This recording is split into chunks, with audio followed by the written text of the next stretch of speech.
I'm joined by Wing Commander Praful Bakshi. He has been a Air Force veteran, and you have seen from astronaut Rakesh Sharma to Subhanshu, this time Group Captain Subhanshu Sukla. What is your first reaction, sir, now that astronaut Subhanshu Sukla, has successfully landed after a successful mission in space? Absolutely right. I've seen the cosmonaut Rakesh Sharma, the astronaut Subhanshu Shukla, and we are proud of both of them. Both of them, actually, Rakesh Sharma took the first step for the entire nation in the realm of space. It was a great achievement at that time. And thereafter, the baton has been forwarded to Subhanshu Shukla, and he carried out more advancements for the nation in space, learnt more, brought in more knowledge, and the total national knowledge asset in space for India has been increased. A great contribution by Subhanshu. But what I would like to also point out is this, that this shows that India is looking far beyond the sky into the space. And already the air chiefs of Indian Air Force have started calling Indian Air Force as Indian Air and Space Force. That is what it has established, and very rightly, because space cells were formed in Air Force, and thereafter the space cell became the integrated services arena, and now it's at a national level pay. On national level, the space cell has been created with civil inputs also. So I think we have taken a very big step. It is a hop, step and jump. The hop is already done and jump is going to come. And that is what Subhanshu Shukla has achieved. And we are now looking forward to a further advancement in space.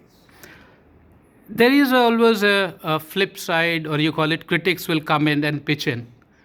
Rakesh Sharma ji ended his professional career with HAL. He had to leave for some reason or the other Indian Air Force, which some say, was little difficult situation for him as an individual. What is your observation with Indian Air Force at that point of time, where things could have been a lot better to take his great achievement, great leap, sare jahan se acha, as you said, but it could have been a lot better? No, it could have been a lot better, but because that time the Indian Air Force, that time, that was way back in 85. No, at that time, Indian Air Force arena, the vista was very limited, because rightly so, because our priorities were quite different. Not that anything was wrong with our thinking, but that time the development of this thought process had not taken place what it is now. So that's why it was felt that Rakesh Sharma will fit in more as a test pilot, because his experience of test flying would also come in, and handy, and space aspect would get handy, and Rakesh Sharma himself wanted that. So he entered that area, and his contribution there also continued. There is no doubt about it. So Rakesh Sharma did continue there and did contribute there, because the aspect of integration of space, etc., came much later. Some chatters say that Rakesh Sharma was not very happy at Indian Air Force. He also broke his leg for some accident, and then he had to leave Indian Air Force, and then he had to move to HAL to earn his living. And though he has been a fighter pilot and very rightly suited at HAL. No, I personally agree. Yes, if they had formed a space cell at that time and retained him. But then when he had broken, his leg, he came and went back to squadron flying, and that's what he wanted to. That I want to. Now when you come back from space, now either there's a space cell and you occupy, but there is no arena in India for that. Because you mean to say there was not enough space for him to the caliber of his? There was no enough space, very rightly. There was no akhada for the fighter to fight. So he said, I will continue in the squadron. And he went to squadron. There, unfortunately, ejected. He broke his leg, but probably he was little medically also down. So, very rightly, he took a very correct decision that he contributed his services there. But had there been a space cell that time, and had they put him here, then I think the thing could have continued. It is just a now conjecture. Even I also thought like that at that time. But when you think it in a very broader sense, then you have to see from the Air Force point of view, when the air arena was limited, the doctrines were not proper, did not mention all that. It took time for them to develop. But then that time, Rakesh Sharma was well established in HAL, and he had already advanced in age. So things, we had to take it that way. But had he gone into space with a proper paraphernalia out here, he would have come back and got absorbed here, and the next person would have gone. Now he went in 85, and this time the Shubhanshu went in 2025. How many years have passed? So that's why it took so many years, decades, because of the delay. I think that couldn't have been filled. But in hindsight, I personally feel, had we started thinking much before and created the space cell as we had wanted earlier, then probably Rakesh Sharma, not only Rakesh Sharma, but all other people who went and got trained also along with him, they could have all been formed in there, and then the development could have taken place. That's what I think.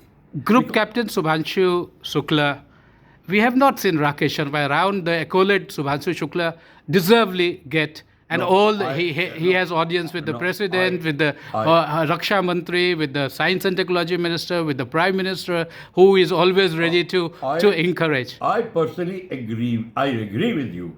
If I was in the scheme of things, I would have brought Rakesh Sharma back, and at least his ideas, his thought processes should have been taken. His mental acumen could have contributed more towards this.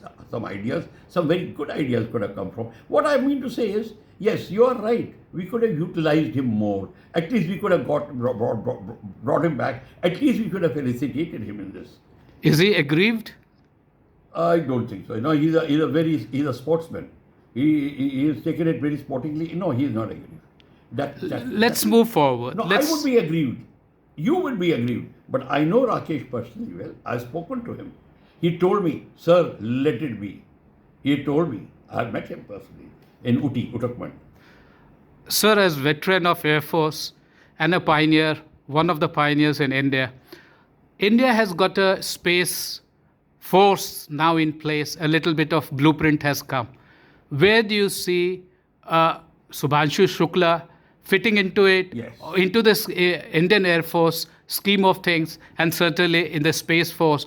Or do you see a vouch for him that you can say a new arena for India to line up cosmonauts and astronauts in near future? Because India has a long plan for next 20 years. Yes, India has a long plan, and I think more space programs will be planned out, probably with Russia, probably with America.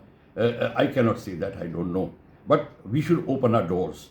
But our space cell, the space thinking is now inter-services integrated. It is integrated as a part of national strategic thinking. It is in a strategic arena, the space aspect. Why? Because India has a lot of assets in space. We are getting into civil assets of space. We are launching 52 missile satellites, 60 satellites of various countries. We are doing it. Our assets are there. We have to protect them, and very soon space travel will be a part of it. Then the space stations are going to come. Though new militarization of space, a world decision has taken place not to militarize the space. But let me tell you one thing: the militarization of space is a foregone conclusion. Anti-space satellite and weapon systems, anti-satellite weapon systems have already started coming. Your S-400, the advanced version of S-500 will be capable of shooting down the satellite. You keep saying that is your pet dialogue. If you want to be successful, if you want peace to be there, you have to be strong. You have to be strong. First thing is, there is nothing called we are peaceful nation and we will not fight and we will not. These are all wrongly created thought processes. For some reason, I don't know why. It is the most, unthinkable to say that we want peace, so we don't want to develop. We don't want to develop our borders because Chinese may come in or something like that. That sort of a thinking is unthinkable. So I personally feel, let us not even talk about it. We have to think positively, and positively we have to now look at the assets which we are forming in the space, look at the way we have to now protect them. We have to protect our people, we have to protect our satellites. Our trade will go through. A time will come when you will be trading, will be doing commercial activities through space.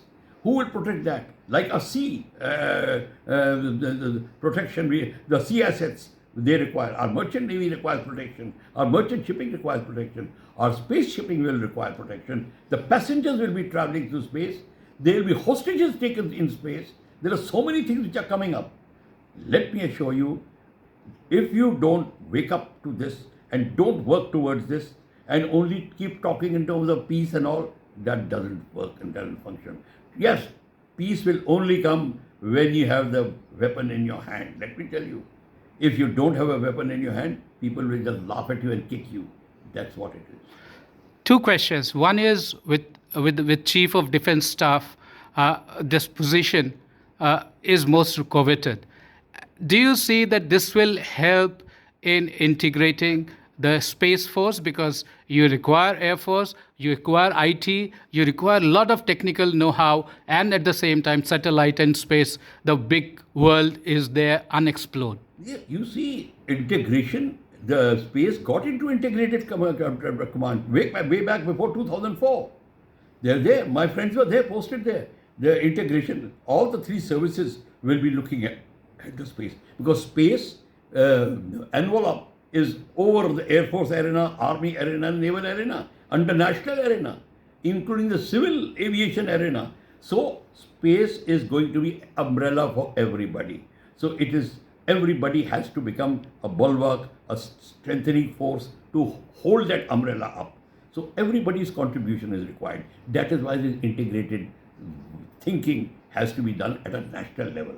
Do you think there is a need for astronauts, a department in Air Force or cosmonaut department in Air Force with Group Captain Subhanshu Shukla heading it, and so that he can share his wisdom, and at the same time he can elaborate according to his mates? There are other three also there. Previously, there was this cell was created in Air Force, but then they said that this is going to be integrated. That's why we have an integrated command. So it was shifted there. So Subhanshu Shukla's contribution will go there, where, as you are very right, he will go there. If he is senior enough to head it, he will head it, or when a time comes, he will head it. But not only this, more and more fighter pilots and other people will, technical people will start coming into it who can contribute to it. They will, probably scientists will also go there. Probably engineers will also go there, because their contribution will be there. Space engineers, space scientists, they'll all be part of the team. And not only this, space is not going to think in terms of weapon launch. Space will start thinking in terms of how the humanity can progress. If we create a space station, how can we do the environmental development of that? Even those experiments will take place. Which plants can grow there? How do we sustain our water bodies? How do we sustain our vegetation, supply, vegetable, everything, animals, even your domestic animals, your poultry, your cattle, or whatever the case may be, whichever way you can think. Why not? If you are going to make a space station, and then you make the space station, then you make a joint space station, probably you may join up together with other countries to create these. So we have to think in those lines. So now, when India is becoming a leader of the countries, as you know, this aspect will also be there. When we talk in terms of Asia-Pacific Union of countries where India should head, that this space aspect, joint space development, will be a part of that program. In your deliberation now, you were used the word space war or space sabotage or space action adversarial action that could happen in space, and that is for real. It is no more Star Wars. It is what 007 used to tell you. It will be there. In my childhood, I saw, when I was in 6th class, 7th class, I saw a film called Cody. That was a story of a man who had a rocket sort of a jacket, and he used to put it on and run and then get launched. He used to go to moon, etc., or something like that. That was it's a very fantastic, fancy childhood story. We all enjoyed it, but that is now coming true. And there, the enemy was there against humanity, a villain, how he conquers the villain, exactly like Superman. That sort of a story I saw in my 7th class. It's a film which was shown to us. So what it's happening again. So you will find people who are against, and mind you, it's not a laughing matter. The radical elements, the terrorists also will take action out there. They'll also put their feet up there and they'll take their bloody hands right into the heavens, in the sky. When their work will not be only limited to within our countries, they will go into there, because wherever they can harm the humanity, they will be there. So they have What do you envisage as veteran Air Force person? What do you envisage your community? What does that envisage for Group Captain Subhanshu Shukla? If you may put it in words, please. I wish Subhanshu Shukla very well. First thing, I must congratulate him. We must congratulate. We must actually felicitate him more. Personally feel something like a special prize for him should be there. I personally, he should be given a higher appointment. I would have given, if I was in control, I wouldn't have hesitated. I would have given a higher appointment and motivation to him, make him a symbol of, youth. He should become, his story should go to the youth programs, to the colleges, to the schools and colleges, where other boys and girls must get motivated to become like Shukla. And because that is where India will develop. Our economic development is there. It's not only for show and posters.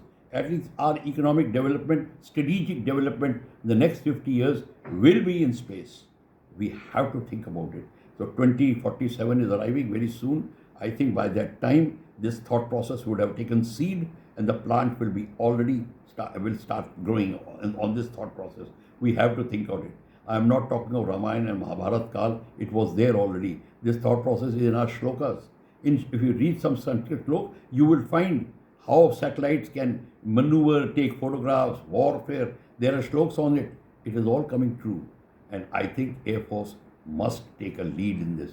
Sir, there is always a critic who would say that only a handful, or you can count in one hand, how many cosmonauts and astronauts are made. But then the civilian use, the civilians involved in it, apart from certainly the defense forces, which is a proud moment. But how do you integrate with the civilians along with Group Captain Subhanshu Shukla's achievement, accolades, and the way forward? See, when I talk in terms of space development cell, then that should also integrate the civil aspect.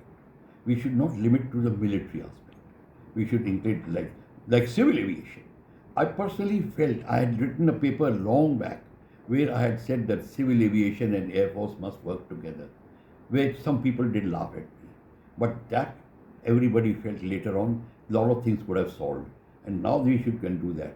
We should start taking intelligentsia into this game. Leading economists should start contributing towards it. Scientists should start contributing towards it. And there should be a special cell that one should be the military development of space, one should be the commercial development of space. It should go hand in hand under one leader. So that you're not only talking of military, you're talking of overall economic development. Once you are economically developed, your military is strong. Let's face it. So you have to be economically developed, you have to involve civil, and once you involve civil, you have to protect civil, you have to have military there.